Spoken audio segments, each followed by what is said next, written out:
So, what if I told you that almost everything we believe about talent, about genius, and about what it takes to succeed is, well, just wrong?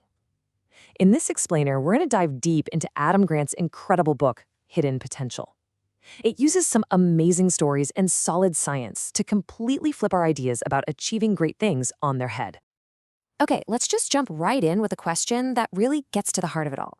Can a team of total beginners, novices, really go up against a team of certified geniuses, and when? You might think you know the answer, but stick with me. All right, picture this. It's 1991. We're at the National Junior High Chess Championships. The room is absolutely buzzing with that intense, nervous energy. And right in the middle of it all, we've got the makings of a classic, almost unbelievable underdog story.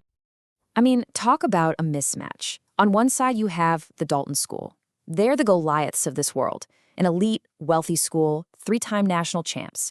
They have a kid on their team whose life literally became the movie Searching for Bobby Fischer. And on the other side, the Raging Rooks. They're from a public school in Harlem. No prodigies, not a lot of resources, and most of them had only picked up a chess piece a couple of years before. Nobody, and I mean nobody, thought they stood a chance. But you know, the Rooks had something Dalton didn't. They had a secret weapon, their coach, Maurice Ashley. He wasn't just teaching chess moves, he was on a mission. He had this deep belief that talent is spread out everywhere, but opportunity isn't. And he was determined to prove it by, as he put it, growing roses in concrete. The tournament itself was just a total roller coaster. The Rooks came out swinging, knocking out team after team that they had no business beating. By the semifinals, they're in 3rd place, which is already incredible. But then, disaster. In the second-to-last round, they just fall apart. A few bad moves, a few tough losses, and suddenly they've crashed from 3rd place all the way down to 5th. It looked like the dream was over. And then, the impossible happened. In that final pressure cooker round, the Rooks just held their nerve while the top teams started to crack.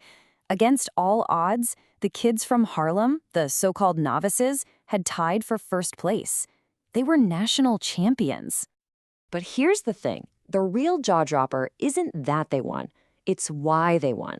And digging into that why is what completely shatters our whole idea of what potential even means.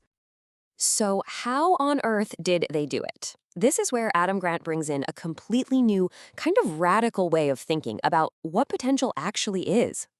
You know, the whole idea is perfectly captured by this image from chess, a pawn, right? It starts as the weakest piece on the board, by far. But if it can just make it all the way to the other side, it can become a queen, the most powerful piece. It's not about where you start. It's about the journey you take. And this is the big reveal. We've been measuring potential completely backward. We're obsessed with prodigies, with natural talent. We're looking at the starting line. But Grant argues that true potential has nothing to do with where you begin. It's all about the distance you travel from that starting point. Now, this isn't just a nice, feel-good story. There is some seriously powerful science to back this up. So let's look at this amazing study that found a secret to success in, of all places, a kindergarten classroom. So the study asked this really simple question that has a totally mind-blowing answer. Out of everything you can measure in a 5-year-old, what's the single best predictor of how much money they'll make as an adult? Is it how early they learn to read? How quickly they pick up math? What do you think? Well, the answer was none of the above. An economist named Raj Chetty discovered that the #1 predictor was simply having an experienced kindergarten teacher. You can see it on this chart. The students who had that experienced teacher were earning way more money 20 years later. But why? What was going on? It wasn't because they were better at reading or counting. In fact, on those kinds of tests, their classmates caught up to them over time. The advantage, the thing that lasted for decades, was something much, much deeper. That secret ingredient? It's a set of what Grant calls character skills. And listen, this is not about personality. It's not about being an introvert or an extrovert. It's about the skills you learn that let you act on your principles, especially when things are tough.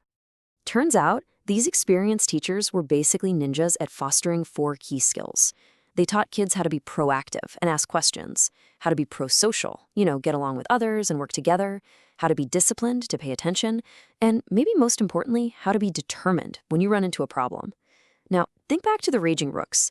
These are the exact skills that let them pull themselves back from the brink of defeat. And get this, the impact here is just staggering. The study found that these character skills were nearly 2.5 times more predictive of someone's future income than their kindergarten math and reading scores. These are not soft skills, they're the engine of growth. Okay, so character skills are the what.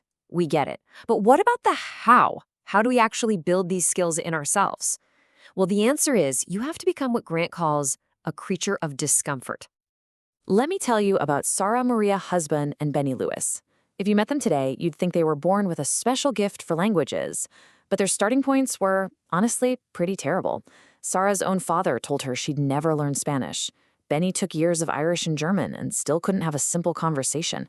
They both thought they were hopeless. They are living proof that your starting line does not determine your finish line.